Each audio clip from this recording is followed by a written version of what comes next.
વડોદરાના રાજમહેલ રોડ વિસ્તારમાં મગર નીકળવાની ઘટના સામે આવી છે. મોડી રાત્રે બનેલી આ ઘટનાથી વિસ્તારમાં થોડીવાર માટે અફરાતફરી મચી ગઈ હતી.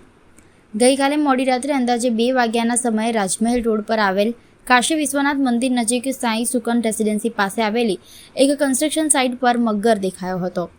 સાઇટના વોચમેન સંદીપ ગાવડેએ આ અંગે વાઇલ્ડલાઇફ રેસ્ક્યુ ટ્રસ્ટના પ્રેસિડેન્ટ અરવિંદ પવારને જાણ કરી હતી.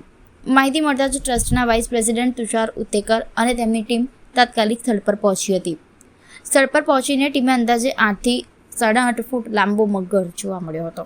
ત્યારબાદ લગભગ 1 કલાકની ભારે જહેમત બાદ મગરને સુરક્ષિત રીતે રેસ્ક્યુ કરવામાં આવ્યો હતો.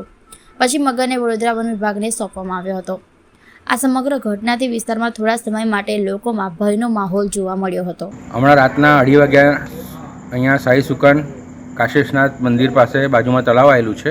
એમાં કન્સ્ટ્રક્શન સાઇટ ચાલી રહી છે. એમાં સિક્યુરિટી ગાર્ડમાં જે સંદીપ ગાવડે કરીને છે એમનો ભાઈનો મને કોલ આવ્યો, કંઈ 7 ફૂટ 8 ફૂટ મોટો મગર બહાર આવી ગયો છે. તો અમને જાણ થતાં જ અમારી બધી ટીમ ત્યાં સ્થળ પર પહોંચી ગઈ અને સ્થળ પર પહોંચીને મગરને રેસ્ક્યુ કરી લીધો છે અને સહી સલામત ફોરેસ્ટ ડિપાર્ટમેન્ટને સોંપી દીધેલું છે.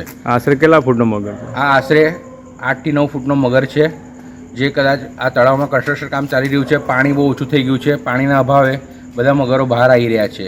તો હું સરકારને અપીલ કરીશ કે જેટલું બને એટલું જલ્દી આ મગરોને અહીંથી ટ્રાન્સફર કરે, જેથી કરીને એ લોકો જે બહાર રહેણાંક વિસ્તારમાં જે અહીંયા લોકો સૂતા હોય છે, પુલપાટ પર બધા માણસો સૂતા હોય છે, કોઈ જાનહાનિ ના થાય. એના માટે હું તકેદારી લેવા માટે ગવર્મેન્ટને કહીશ.